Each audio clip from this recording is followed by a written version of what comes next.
have decided to virtually join us here tonight. I'm excited for this next semester and the next few weeks of this series that we are going to be starting. And so I'm going to start with a question for you to think about. If you were given the option of wearing a brand new pair of Nike, Vans shoes, or let's face it, my personal favorite, Birkenstocks, or getting a pair of shoes from, like an off-brand pair of shoes from a department store, which would you choose? More than likely, if you're like anybody else, no shame inflicted here, but if you're like anybody else, you'd more than likely choose the brand new pair of shoes, the name brand shoes, right? Because for most people, right, the off-brand or the generic brand just doesn't cut it, right? We want the authentic, we want the real thing, the genuine thing. And so I say that because that is kind of what we're going to be talking about over the next few weeks about our faith. It's the same thing, right? About having a genuine faith versus this off-brand or this generic type of faith. And so we're going to be looking at what does it mean to have a faith that is genuine, a genuine faith. And so I think that if you were to ask somebody what a genuine faith looks like, if you were to describe that, I think a lot of things would come back like, oh, that's somebody, somebody that has a genuine faith is somebody that comes to church every single weekend. It's the person that serves all the time. It's the person that doesn't get discouraged or doesn't ever doubt their faith, right? That somebody that is constantly going after God, that they don't make the bad choices that some other people their age or in their situation are doing. And so here's the thing though, a genuine faith isn't about what you do. It's not about that. A genuine faith is about believing. It's about the relationship between you and God. And that relationship begins with faith. We look at the scripture that I wanted to look at today is in Psalm, and it's Psalm 86:11. And so love for you to just check that out, maybe just meditate on that for the rest of the week, whatnot. But in this book of Psalms, David is crying out to the Lord. And he's crying out and he says this, he says, "Teach me more about you, God, how you work and how you move so that I can walk onward in your truth until everything within me brings honor to your name." That is a beautiful, beautiful passage. And that's what genuine faith is, right? Genuine faith is just that. It's genuine. It's authentic. Genuine faith is not something that gets compromised based on the situation that you're in or our comfort level. Genuine faith doesn't blend in so that others can't see a difference in how you live your life or how you talk or how you spend your time and so on and so forth. Genuine faith doesn't blend in. Genuine faith is certainly not boring. A genuine faith is exciting, it's invigorating, it's always pushing us into territories of growth and transformation that we're not always expecting, right? A genuine faith is not a long list of performances either. It's not a long list of performances or things that we do to impress other people. A genuine faith is not based on feelings. Right? It's not based on feelings of how we feel today. If we wake up feeling good today, that means our faith is going to be good. If we wake up and we've got a test or we've got to sit in front of that computer because it's a day that we're doing school from home, I'm just not going to believe that God's in it because I'm waking up in a bad mood. A genuine faith is not based on feelings. What genuine faith is it's fresh and it's active, right? A genuine faith means that you're sold out to God, that you're sold out to Him. A genuine faith is believing in the Bible and what it says, that it's an actual way of life and not just a suggestion, a way of, maybe you should live your life this way, or maybe, you kind of pick and choose. That's not a genuine faith. A genuine faith is saying that the words in the Bible is real and alive, and it is my roadmap for how I am supposed to live.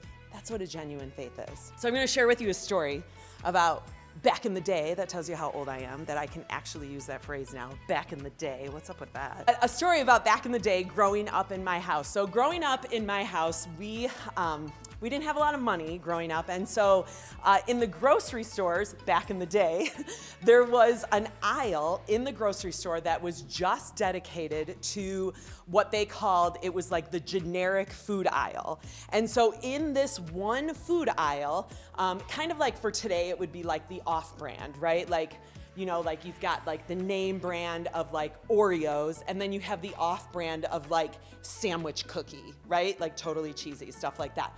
So back in the day, grocery stores, one aisle, all generic food. Well, the thing is, you would go down this aisle and all the food, no matter if it was laundry detergent, cereal, soup, apple juice, whatever it was, every product had a label that was white with black lettering, and it would say cheese puffs, or it would say rice cereal, laundry detergent, apple juice. It wasn't anything fancy, it wasn't anything exciting, it was just this aisle that you would go down of all products, black and white. Boring, nothing exciting whatsoever. And so that's where my mom shopped. Like, she loved the generic aisle. And so when you would come to my house, you'd open up the cabinets and it was just this sea of like black and white packaging. Nothing fun, nothing exciting, so on and so forth. On the other hand, my best friend at the time, she had it totally different. Her mom didn't shop in the generic aisle at the grocery store. Her mom bought the brand name stuff. She bought the good stuff. There were things like Cheetos and Oreos and Lucky Charms in their pantry. And it's funny because I would go to her house and she had a double pantry, and I would open up the pantry doors, and I'm telling you, friends, it was like the heavens opened and the angels were singing, ah, because it was like this beautiful like rainbow of colors, and it was exciting and it was invigorating, and it just made me want to like try everything that I could in there, because it was all these colors and all these things that I just was never used to, that I didn't have, right? And so opening that pantry just opened up like a genuine goodness of just food and fun. And I want to challenge you guys. I tell you that story because we want authentic. We don't want the generic. The generic, just like that aisle in the grocery store, just like those cabinets that I would open when I was younger, generic is boring. Generic doesn't excite us. Generic doesn't propel us to, to want to change or to move or to catapult ourselves towards something, right? Generic keeps us stuck. But authentic, right? The real thing, the real deal, that's what it's all about, right? That's where the transformation takes place. That's where we get excited. That's where we get eager to take steps in a direction we maybe normally wouldn't, because we're excited for what that authentic, what that genuine thing is.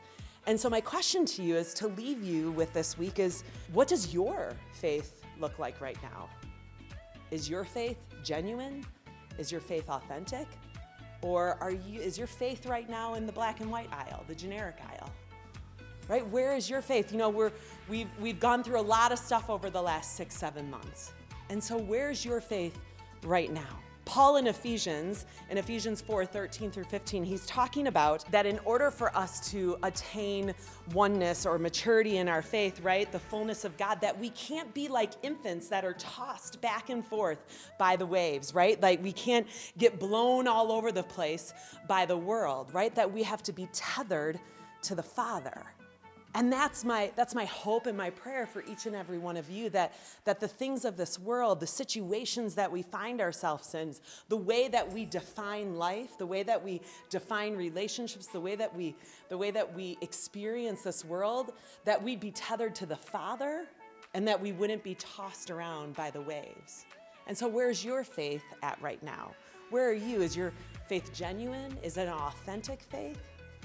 Or are you camping out like my mom back in the day, in the generic aisle, in the black and white packaged aisle? Nothing exciting, nothing invigorating, right? Nothing to propel you to something better.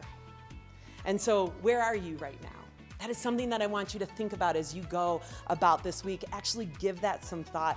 Write it down. Talk to somebody about it. Be honest of where you're at. No shame, no guilt, right? We're gonna release that. We're not gonna take any of that, but I want to encourage you to just honestly assess, what aisle are you living in? What type of faith are you living out right now? Is your faith generic, or is it an authentic, genuine faith? And so think about those questions as we go about the rest of this week. Have those conversations, journal it, spend some time worshiping the Father. And as we continue over the next few weeks, we're going to dig deep into what does it look like to have a genuine faith.